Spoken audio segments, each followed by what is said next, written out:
नमस्कार फ्रेंड, आपका अपना यूट्यूब चैनल रेडिकस गाइड में आपका बहुत बहुत स्वागत है। फ्रेंड, आज की इस वीडियो में हम लोग कॉन्ट्रैक्टर क्या है उसके बारे में जानेंगे। इसके साथ ही साथ कॉन्ट्रैक्टर की जो रेटिंग होती है, मतलब कितने एम्पीयर तक मिलता है, इसकी क्या वोल्टेज होती है, नंबर ऑफ पोल्स क्या होते हैं, किस टाइप के कॉन्ट्रैक्टर मिलते हैं, वो सारी चीज़ हम लोग इसको डिस्कस करेंगे।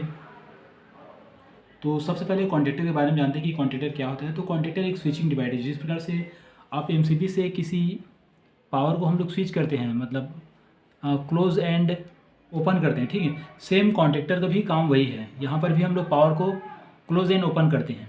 तो अगर यूजेस की बात करें तो आप लोग देखना कि जितने भी स्टार्टर होते हैं, जो कि स्टार्टर होता है, ड्यूअल स्टार्टर होता है, ये रिवर्स फॉरवर्ड स्टार्टर होता है, वो सारे स्टार्टर में हम लोग कॉन्ट्रैक्टर का यूज़ करते हैं और मोटर को सप्लाई देते हैं।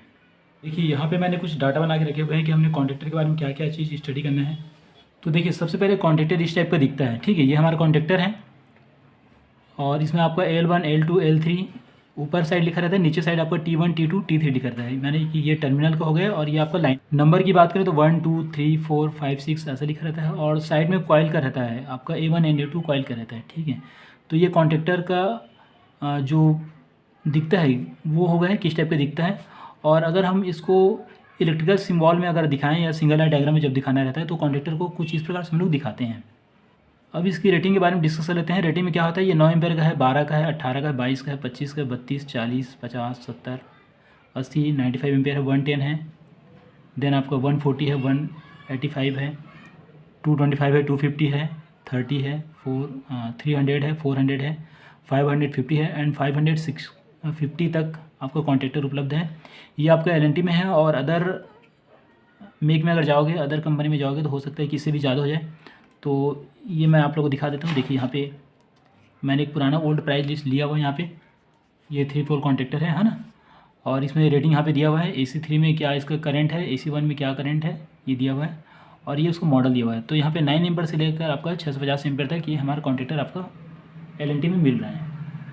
अब कॉइल की बात करें तो कॉइल आपका 110 वोल्ट है, 220 वोल्ट है और 415 वोल्ट में ये आपका पावर कॉन्ट्रैक्टर मिलता है। हमारा पोल्स की अगर बात करेंगे तो 3 पोल एंड 4 पोल में मिलता है, ठीक है। टाइप से देख लेते हैं। ये जो कॉन्ट्रैक्टर रहता है यहाँ पे जो दिख रहा है आपको पावर कॉन्ट्रैक्टर है। तो टाइप्स में आपको पावर कॉन्ट्रैक्टर मिलेगा एंड ऑक्सिलरी कॉन्ट्रैक्टर, ये जिसको कंट्रोल कॉन्ट्रैक्टर कहते हैं, वो भी मिलता है। देन कैपेसिटर ड्यूटी कॉन्ट्रैक्टर आता है and hoist crane duty contractor भी आता है, ठीक है। तो मेरे पास पावर कॉन्ट्रैक्टर एक रखा हुआ है और साथ ही साथ एक सीमेंस कंपनी का जो ऑक्सिलरी कॉन्ट्रैक्टर है, ये कंट्रोल कॉन्ट्रैक्टर कहते हैं। इसमें आपका N1C मिलता है आपको। देखिए, यहाँ पे एनो मिरर है, NC मिरर है, देन NC मिरर है, फिर एनो मिरर है, ठीक है। पावर कॉन्ट्रैक्टर में हमको एनो मिलता है। अब इसके कॉइल के बारे में बात करें। देखिए, यहाँ पे एक कॉइल है ना, A1 A2। इसमें कॉइल के लिए 2 पॉइंट दिया रहता है LNT में और अदर कंपनी में एक ही दिया रहता है। देखिए, यहाँ पर भी आपका A1 A2 दिया हुआ है और कॉइल वोल्टेज कहाँ पे लिखा रहता है, ये यहाँ पे कॉइल वोल्टेज लिखा हुआ है आपको 220 वोल्ट, ठीक है। तो जब इस कॉइल में आप सप्लाई देंगे तो कॉन्ट्रैक्टर क्या हो जाएगा, आपका होल्ड हो जाएगा। और ये ऑक्सिलरी कॉन्ट्रैक्टर की बात कर लेते हैं जो कि सीमेंस कंपनी के हैं। तो इसमें कॉइल क्या दिया है, यहाँ पे A1 दिया हुआ है और ये आपका A2 दिया हुआ है। और इसमें कॉइल कहाँ पे लिखा हुआ है, कॉइल का जो रेटिंग है वो यहाँ पे लिखा हुआ है, ठीक है। तो ये तो बात हो गई आपका कॉन्ट्रैक्टर का। तो ये ऑक्सिलरी कॉन्ट्रैक्टर हुआ, ये मेरा पावर कॉन्ट्रैक्टर हुआ। इसके अलावा कैपेसिटर ड्यूटी कॉन्ट्रैक्टर आता है और हॉइस्ट ड्यूटी या क्रेन ड्यूटी भी कॉन्ट्रैक्टर आता है, तो वो अलग रहता है जो मेरे पास नहीं है। आगे देखते हैं कि कॉन्ट्रैक्टर और एमसीबी में क्या डिफरेंसेस हैं, मतलब हम कॉन्ट्रैक्टर एमसीबी की जगह कॉन्ट्रैक्टर का यूज़ क्यों करते हैं, इसके बारे में बात करते हैं।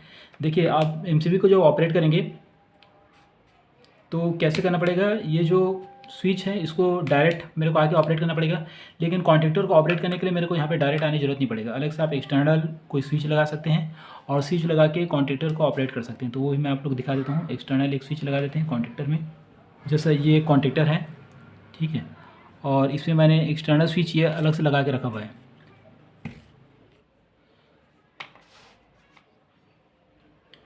देखिए, ये मेरा कॉन्ट्रैक्टर है और इसको मेरे को अलग से एक्सटर्नल स्विच लगाना पड़ता है और उससे हम लोग ऑपरेट करते हैं। तो चलिए इसको ऑपरेट करूँगा। ये हमारा कॉन्ट्रैक्टर ऑन हो जाएगा। देखिए, कॉन्ट्रैक्टर ऑन हुआ और रिलीज करने पे ऑफ हो जाएगा। यानी कि हमको इस कॉन्ट्रैक्टर पे जाने की ज़रूरत नहीं है। आप ये स्विच को जहाँ पर भी चाहे लगा सकते हैं और इसे ऑपरेट कर सकते हैं, है ना।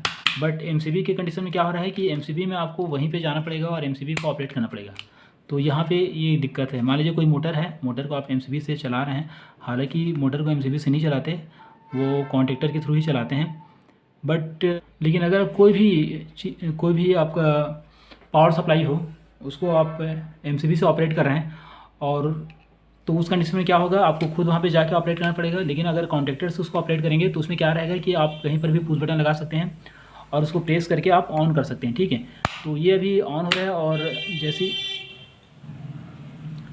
ये प्रेस करने पे ऑन हो रहा है, जैसे मैं रिलीज करता हूँ ये ऑफ हो जाता है। तो ये जो कंडीशन है इंचिंग कंडीशन कहलाता है और कंटिन्यू ऑन रहने के लिए इसमें एक होल्डिंग की वायरिंग करना पड़ता है। तो उसके बारे में हम बाद में डिस्कस करेंगे। अभी सिर्फ हम लोग ये डिस्कस करते हैं कि आपकी कॉन्टैक्टर क्या है। ठीक है, अब चूँकि मैंने बताया कि कॉन्टैक्टर एक स्विचिंग डिवाइस है, तो कैसे स्विचिंग डिवाइस है उसके बारे में डिस्कस कर लेते हैं, उसके बारे में जान लेते हैं। ठीक है, तो देखिए सबसे पहले एमसीबी के बारे में बता रहा हूँ। एमसीबी में देखिए ये जो पॉइंट है अभी ऑफ है, तो ये जो पॉइंट है ये आपको ओपन है।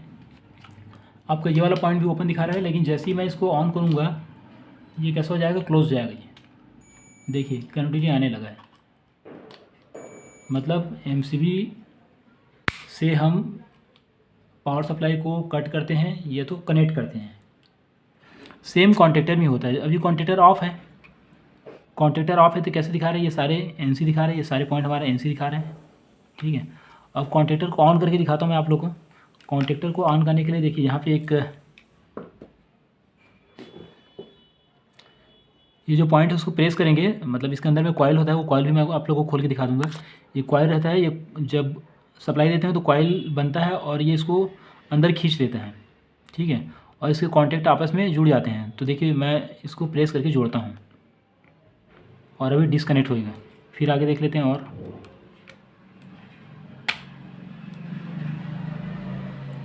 अभी डिसकनेक्ट बता रहे हैं। जैसे ही मैं इसको प्रेस करूँगा ये कंटिन्यू बताने लगा। ये देखिए ये आपका बताने लगा। ठीक है, कनेक्टर और जो आपका एमसीबी है लगभग सेम रहता है। वो आपका एक स्विच है दोनों, बट एक में आप पुश बटन के थ्रू ऑपरेट कर सकते हैं और जो एमसीबी है उसको डायरेक्ट मैनुअल आके आपको ऑपरेट करना पड़ेगा। ठीक है, तो आज के लिए इतने हैं दोस्तों। इससे रिलेटेड अगर आपकी कुछ क्वेरीज़ हैं तो आप लोग प्लीज़ नीचे कमेंट बॉक्स में कमेंट कीजिए ताकि मैं उस पर अलग से वीडियो बना सकूँ। इस वीडियो को देखने के लिए आप लोग को बहुत बहुत धन्यवाद। Thanks for watching this video.